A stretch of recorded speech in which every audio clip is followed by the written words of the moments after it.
Tugas seorang insan yakni beribadah kepada Allah Subhanahu wa taala. Bagaimana kita sebagai manusia yang diciptakan oleh Allah Subhanahu wa taala dengan tujuan hanya untuk menyembahnya, bisa menjadi hamba yang benar-benar menggambarkan diri dan menghambakan diri kepada Allah Subhanahu wa taala. Ada kewajiban lain yang seyogyanya dilakukan oleh insan yang menjadi hamba Tuhannya, yakni menyebar dan menebarkan kebaikan, saling nasihat menasehati agar berada di jalan kebenaran.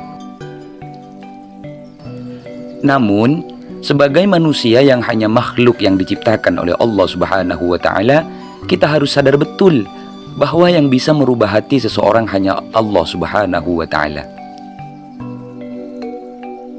Sekeras apapun usaha kita, sebagus apapun penyampaian kita untuk mengajak orang lain berada di jalan kebenaran, itu semuanya hanyalah sebatas ikhtiar kita.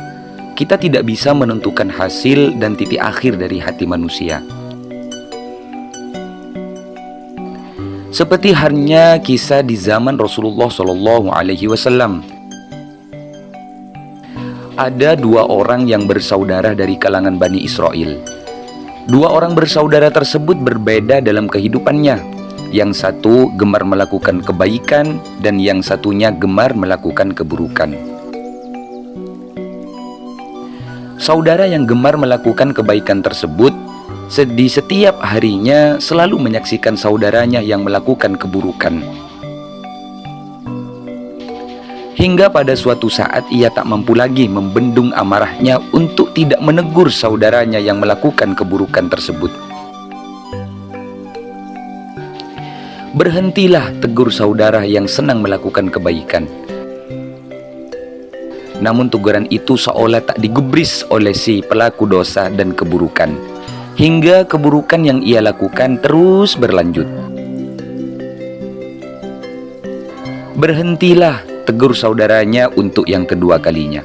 Namun teguran-teguran itu tak bisa menghentikan perbuatan buruk yang dilakukan oleh saudaranya. Si pendosa lantas berucap kepada saudaranya yang gemar melakukan kebaikan, "Tinggalkan aku bersama Tuhanku.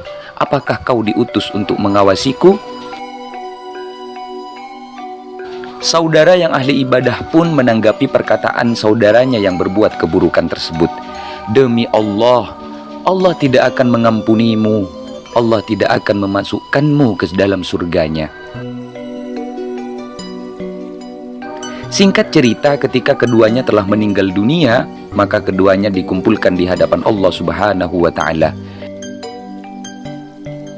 Kepada saudara yang ahli ibadah, Allah mengatakan, "Apakah kau telah mengetahui tentangku?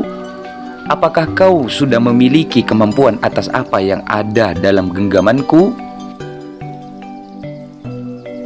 Kepada si pendosa, Allah Subhanahu wa taala berfirman, "Pergi dan masuklah ke surga dengan rahmatku."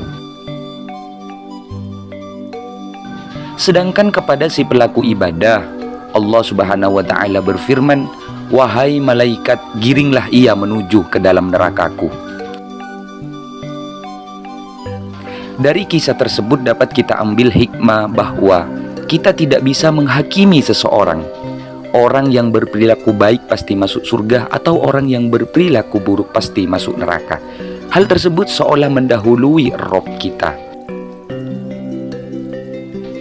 Karena surga atau neraka bukanlah urusan kita. Bisa saja orang yang perilakunya buruk tapi mendapatkan hidayah dari Allah Subhanahu wa taala, maka orang tersebut akan selamanya buruk dan tidak akan selamanya buruk. Atau sebaliknya, orang yang perilakunya baik tapi di dalam hatinya terdapat penyakit sombong, suka menghakimi dan mengkafirkan saudaranya, maka ia akan mendapatkan murka Allah Subhanahu wa taala. Na'udzubillah, tsumma na'udzubillah. Semoga kita diselamatkan dari sifat-sifat sombong, dan semoga kisah ini bermanfaat buat kita semuanya.